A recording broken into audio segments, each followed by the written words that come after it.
The first event that I participated in was the Laugh Factory comedy show. The way I'll connect this event to group communication is when we did the yarn activity after watching the acts of kindness videos. The way I'll connect this is how we had to talk, and like someone would talk, then someone would respond to what they were saying, and then the conversation would keep flowing, and then it's just a continuous conversation instead of an idea. Someone says something, someone says something else, someone says something else. It's just everybody's keep going.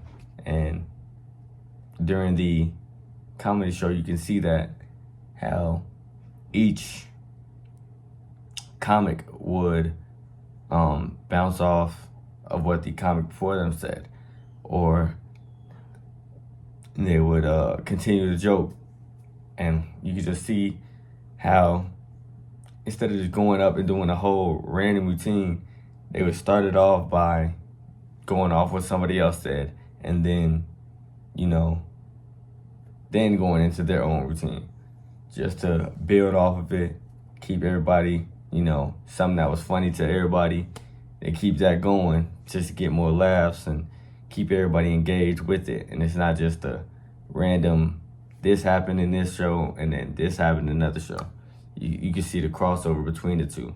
And that's how I connected to GroupCom with the yarn activity.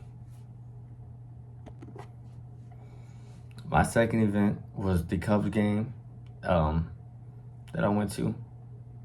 The way I connect this back to GroupCom is when we did our group assignment number 3. I chose this day because us as a class, the students, we created our own, we designed our own project. So it was like there was no guidelines by you. We just did everything on our own. So we all came together.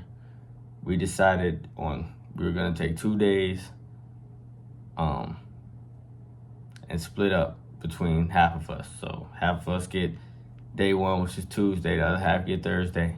And then we split up again into those days, and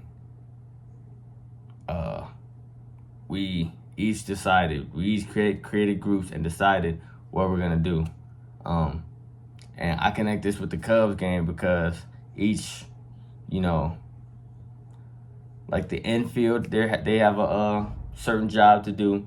The pitcher and the catcher have a certain job. The outfield has a certain job. The coaches have a certain job. And all of it wouldn't work without the other. With our, teaching, with our group assignment, it wouldn't have worked if a group had slacked off or didn't pull their weight, because then we would be down a part of the project that, we had planned to have done, but it wasn't done. And it would have just thrown off the whole thing, and we wouldn't have done good. But since everybody was able to rely on the other group, that they would do their thing, we were able to have a good project. And that's the way the Cubs got the win. They all did their job and focused on what they were supposed to do and relied that the other people would do theirs. With my third event, which was a Twitch Valorant tournament, I also would want to connect this to the group assignment 3. I connect this to group 3 because, they played their own role in the team, just like we did with the group assignment, except this time the team is smaller, so it's one person with each role. One person each role, depending on the rules of the game. But everybody has their role. Everybody is relying that the person is gonna the other person, their other teammate is going to win their one-on-one with the enemy. And you have to put trust in them that they will do that. And then they also have to have trust that you will have their back in the fight. And this all comes back to the group assignment 3, where we have to trust that